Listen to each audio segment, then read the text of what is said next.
The Philadelphia Eagles absolutely demolished the Washington Commanders in the NFC Championship game, setting all types of records, and the Birds are headed back to their second Super Bowl in 3 seasons, and now it is time to officially win it. Jalen Hurts, Saquon Barkley, the defense, you name it, everybody makes big plays, and the Eagles are inevitable. Welcome in to A to Z Philly. I'm RB. Do me a favor, man. If you are as pumped as I am, hit the thumbs up button, subscribe to the channel, help us get to 10K.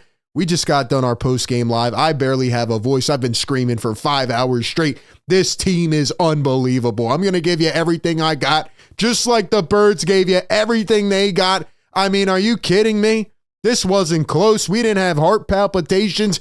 We were riding off into the sunset. I mean, Will Shipley, as I'm trying to prepare, is breaking off, 50, 60-yard runs, whatever it was. Everybody contributed. They make big play after big play. And Joshua Harris and the Washington Commanders and Jaden Daniels and all of them, their Cinderella run ends today. The Eagles put on a full display of domination. They are riding it into Super Bowl 59. We're headed for New Orleans. Appreciate this, man. Enjoy this. Enjoy this. How about 55? How about a 55 piece? Most by any team in NFC Championship game history. I think they beat out, what'd they say, the Bills in 91, the Panthers in 15. Doesn't matter, man. Any way that the Eagles want to beat you, they can. Throwing the ball, running the ball, poking it out on defense, putting you in a tough situation on a short field. Anytime somebody needs to make a play, they make a play. And I've said it all year long. The word is resilient.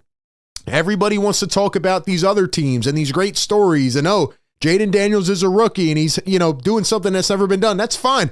I tip my hat to Jaden Daniels. He actually played pretty decent. But you know what? The Eagles have put on a consistent, constant, dominant display. Every time the Eagles need to make a big drive or a big play, they do it. Every single time. They have not lost a game where Jalen Hurts has started and finished the game since before week 5, before the bye week. This team just keeps on doing it, man. 55 points in an absolute beatdown. And we got to start with Jalen Hurts, all right? I mean, we could talk about everybody on the damn team today. 2-time NFC champion Jalen Hurts is going back to the Super Bowl, 26 years old. He has 2 appearances. This guy played like an MVP today. And I want to hear everybody say it. I want to hear the local media who is doubting him. I want to hear the national media who is doubting him. Look, I've said it myself. He's not perfect. He's not always, the most flashy quarterback. He's not always polished. But every game, when you need this guy to make a play or a big drive, he does it. Why? Because he's a winner. And Jalen Hurts today put on display a full MVP-like performance. And I keep going back to the quote from after the Steelers game where everybody talked him up that whole week into having to throw the ball. And what did he say after he completely torched the Pittsburgh Steelers defense? He came out and said, just because we don't do it doesn't mean we can't. The Eagles have this huge bag of tricks, and every time they need to pull it out, they do. And he hit big throw after big throw today. There were so many scores. I mean, the Eagles had 8 touchdowns in this game. Do you know how absolutely insane that is in the NFC Championship? But nonetheless, Jalen Hurts made big play. And the couple that I can remember are the touchdown to AJ in the corner of the end zone. He had a 4th and 5 that was very pivotal. The Commanders were starting to come back because they had the fake punt, which, that was probably the worst play of the game for the Eagles. And if that is the worst play of the game, you had a damn good game, man. You had a damn good performance. But the fake punt, right? And then they go down, and then there was a really bad play call the next drive for the Eagles, and, Hurts takes a sack, and then the Commanders come back. They start, racking up some yards, racking up some momentum, and they make a play. But Jalen Hurts on a 4th and 5 makes a huge, beautiful throw right down the sideline. Beautiful ball to A.J. Brown. I mean, he ran for a 9-yard touchdown. He had 3 rushing touchdowns in this game. Saquon Barkley had 3 rushing touchdowns. He also had a passing touchdown. And what was the biggest thing that we've constantly said over and over and over? Don't turn the football over. After the first couple weeks of the season leading into the bye, Jalen has only turned it over one more time the rest of the season. That's because he plays efficient football. He does what is needed to win. 21 points in the fourth quarter. It doesn't matter, man. He can take off. Like, he just knows how to win. And, man, he just made play after play in this game. And I got to give a shout out to Joe Witt, the Washington defensive coordinator, because if he didn't come out with such a stupid statement saying, oh, we're going to hit Jalen like a running back, and Frankie Louvu said, oh, we're going to hit Saquon Barkley. Yeah, well, you didn't touch anybody. Your defense got absolutely cooked, shoved up your ass, and handed to you on a silver platter.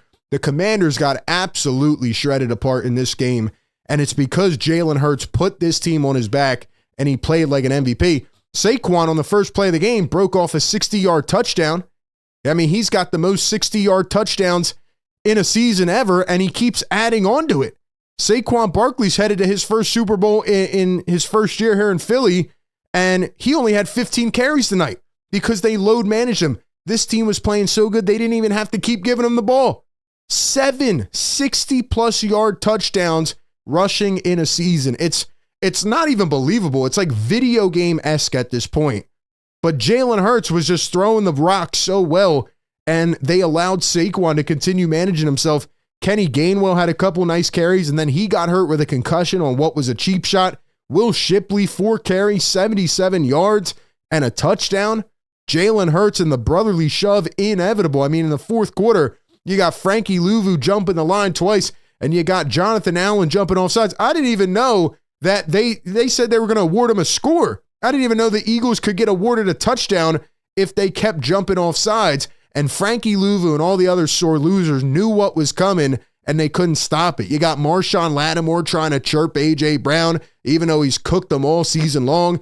A.J. draws the penalty on the tush-push touchdown, and then he's just putting his hands up, getting a 15-yarder drawn on Lattimore. I thought the refs missed a lot of penalties as well in this game. The Goedert one was holding. They called one later in the game. There was just so much that happened in this game, and Jalen Hurts was the initiator. As RG3 says here on Twitter, Jalen Hurts proved he is the best quarterback in the NFC. Only stat that matters is wins. However he needs to do it, whatever the formula is, he finds a way. And you know what's crazy? All week coming into this, I said it's going to be one with physicality and toughness in the trenches. Eagles O-line and D-line are better. And once again, they bullied Washington. Yeah, Washington was a great story. They're a Cinderella team, and the Eagles handed their ass to them. Jalen Hurts, first quarterback since Jim Kelly to return to the Super Bowl after losing his Super Bowl debut, ending a drought of 33 years and 19 quarterbacks. 8th quarterback in NFL history to start a Super Bowl twice in his first 5 seasons, 2 by the age of 26. And now it's time to finally win it. But if I had to give an overall take on this team, it's that they are complete from top to bottom. I mean, you think about special teams. Jake Elliott missed his first field goal in his playoff career, but he hit 7 extra points. Like, everybody contributed. And you look at the defensive side of the ball, I mean, Oren Burks, a guy who hasn't even played much this season outside of special teams. He comes in, has a big sack early. He pokes the ball away later in the game. The Washington Commanders were fumbling like it was their job. Eckler, De'Ami Brown, Jeremy McNichols on a kickoff. And we've said it every game as well. Eagles are now 32-1 in the last 33 games when they win the turnover battle. And the Washington Commanders had, what, four turnovers in this game. They had an interception and 3 fumbles, and the Eagles had 0. Once again, Jalen Hurts plays efficient football, made big throw after big throw. It felt like all game the Commanders were kind of keeping themselves in it, like they still had a little bit left to give, and if you allowed them to stay in it, they were going to, and just like kind of be in the shadows. But, you know, it felt like they kept putting together good long drives. But when the Eagles got these turnovers, whether it's Bond punching it out or Oren Burks, or even, you know, an interception late in the game, Quinyon Mitchell, who sealed it. But, you know, all these guys just make plays. Jordan Davis, a big sack. Nolan Smith, a big 4th and 12 sack. I thought Slay, Quinyon, DeJean all had a couple nice pass breakups. Blankenship, CJ, couple hard hits. Everybody. This was a team effort, a team win. And Jaden Daniels just kept dumping it off. But you felt the Commanders start to get desperate, even in the first quarter, when they tried that fake punt, because they knew this Eagles offense was coming and they could not get too far behind. Eagles had 27 at half. What'd they score? 28 in the second half? I mean, it's unbelievable what this team is capable of. They are dominant from start to finish, from top to bottom. Everybody on the team can beat you. And the last shout out I want to give is to the offensive line, because without the toughness of Cam Jurgens and Landon Dickerson, they don't win this game like this. Landon Dickerson starts the game, gets told an hour before the game, you're playing center. He comes in, he's tough as nails, man. And you see him on the sideline. He's playing through injury. Stoutland, Jurgens trying to talk to him. They kept Jurgens active as the emergency center, and he couldn't start. And then after half, Dickerson has to come out because he's hurting so bad. Jurgens goes in. They're doing brotherly shove after brotherly shove, a lot of big runs, and Jurgens is just staying tough, man, with an injured back. So just the dominance and the physicality, but really the toughness of these individuals to play for the team effort is just second to none, man. And it's what Nick Sirianni has preached all year. You got to give credit to Nick. I thought he called a great game. I thought Kellen Moore, outside of a few play calls in the second, overall called a great game. They kept Saquon fresh, and everybody contributed. But Jalen Hurts really put this team on his back, and he deserves to quiet all the critics. Like, let the praise be as loud as the hate this week, man. He was absolutely stellar, unbelievable, and once again showed that when this team needs to do it, they can. They can beat you in every way from start to finish, and they are just a complete football team. So that's where I'm at, man. Eagles beat down the Commanders 55-23, and now they're headed back to the big game. Question is, can they win one more and get it done, man? I have a really good feeling about this team. Give me your thoughts down below. Appreciate everybody for tapping in. Be sure to like, comment, and subscribe, and I'll catch you on the next one. Discover BetMGM Casino and leap into a world filled with all your favorite casino games. Plus exclusive ones you can't find anywhere else. And progressive jackpots that keep growing. All of it right at your fingertips. BetMGM Casino. Start your adventure today.